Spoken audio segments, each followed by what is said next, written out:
So when embarking on a cloud adoption strategy, some big picture industry best practices to keep in mind are first and foremost, continuously analyzing your workloads.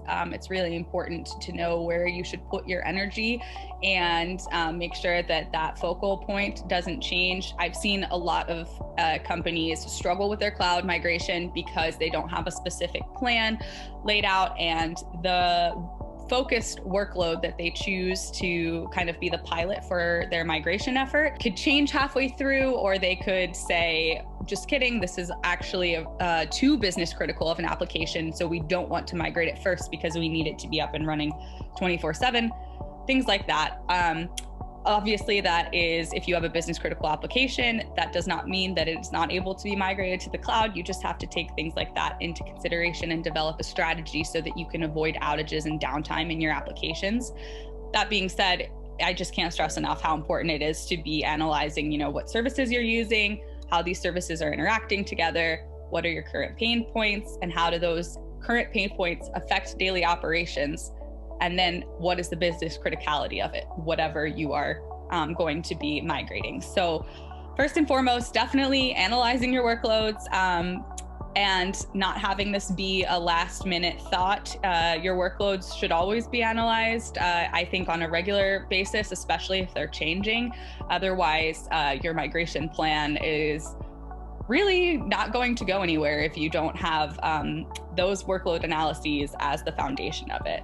What are some of the industry best practices that you want to follow when you're moving towards a cloud migration strategy? That question, I think, depends on another question, is where are you in the cloud migration journey? Sort of what migration archetype do you fit in?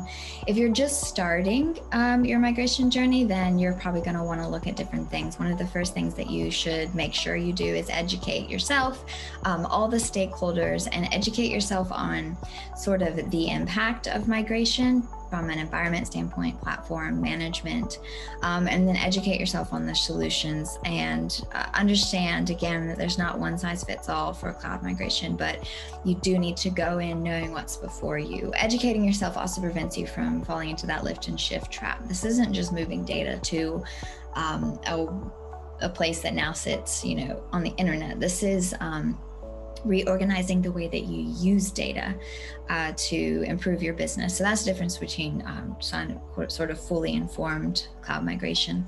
Another thing, if you're just starting out, is make sure you create a migration plan. And that depends heavily on the education. You could maybe do one step of that migration plan, decide that you're going to do you're going to center on one area of workloads for your business, and we'll get to the rest later. You don't want to get to the rest later. You want to understand where you're going to go today, in the next 12 months, the next 24 months, and understand how all the different pieces work together. When we asked organizations in our survey, most companies do a security analysis first when they're planning for their cloud migration, and then they may do a cloud environment and selection design. Only 40% of companies actually do budgeting when they're starting out on their cloud migration initiative, which I think is a big reason that money issue comes in and stops people from migrating or causes them to only migrate a few. So do that budgeting ahead of time.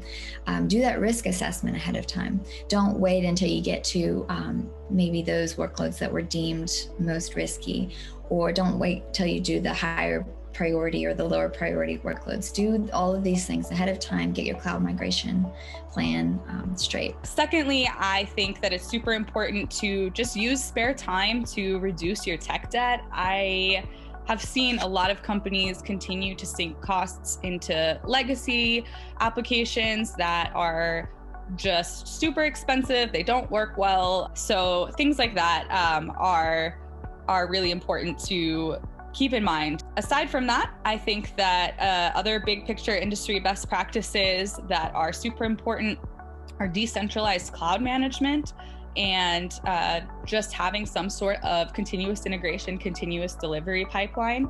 So the first of that, the decentralized cloud management piece, that just means not having a cloud team who is exclusively responsible for all of your deployments and no one else understands how the cloud infrastructure is working. When you get this centralized cloud management, it often leads to a lot of confusion with your other teams. Anyone who's really touching the applications that are hosted in the cloud should have some idea of how they're hosted and how their code changes could impact the infrastructure. It just avoids confusion and allows for you to deliver new products a lot quicker. Plus, if you are syncing all of your cost and cloud management into one team and then one team member leaves, it's going to be a much harder loss for your organization than if there's a decentralized cloud management throughout the company, because hopefully at that point, that means that you have some well-documented infrastructure, and when someone has a question, it's not just going to be funneled down to one person who may or may not have the time to answer it, or God forbid, something goes down, you have to fix something. You definitely don't want one person to be responsible for that. So that's a big piece of the kind of big picture cloud best practices. And lastly, as I said, just continuous integration and continuous delivery. This kind of speaks for itself, but obviously when you are making changes to any sort of applications, deploying it should not take a long time. This, to me, seems very obvious, but in our survey, I believe I saw many organizations, probably, I think it was like upwards of 25% of organizations that have over 2 weeks of a deployment time, which is a really long time for businesses, especially in our hyper-connected world. Your customers can get tired of that, get tired of things not being updated appropriately, or if you have a bug fix that needs to go out and they need to wait 2 weeks, that can be a big deal. And that can be the difference between having a client and not having a client who's paying you.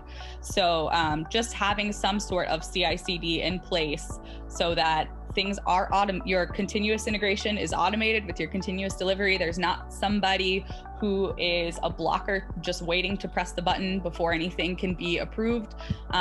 There's no need for that in this day and age. We have automated testing, so take advantage of it and make sure that you're using the CI/CD that clouds provide these days. There's another archetype of the we got stuck archetype that comes a lot of times when companies don't properly assess their workloads and create a migration plan according to the different priority or security aspect of the workloads. And what I can say to that is it's never too late to reassess. You can pause, you can, with fresh eyes and more knowledge, you can reassess what you're doing and your cloud migration and strategy. I think that a lot of, more mature tech teams know the value of an iterative approach when it comes to almost anything technology related. And this is also true of a migration strategy and plan. Adopting that iterative, sort of agile approach to your migration journey will help you, readjust course, save in the long run, improve efficiency. It's never too late to stop and look again and change your plan. Also, make sure you consider security. Some companies, again, they'll wait till that higher risk workload time frame to start looking at security, but you want to map out your security concerns ahead of time, and also make sure that you've shared those plans with your cloud migration provider so that you're all on the same page. And as you're creating a migration plan and as you're starting to do the budgeting, make sure that everyone understands how the cost lifecycle will go. Our data shows that organizations, as they move from few workloads migrated to many workloads migrated, their costs go like this. There's going to be a spike when you get to that interim stage, that sort of intentional hybrid cloud environment. So make sure that your stakeholders have seen maybe that curve and understand that that's going to happen when you're planning out your budgeting. If you don't do that and you just kind of look at the cost value that's on the contract or the sheet or what your people have maybe calculated based on a few factors, you're probably going to come up short and be surprised by costs. So understand sort of the natural cycle of that cost.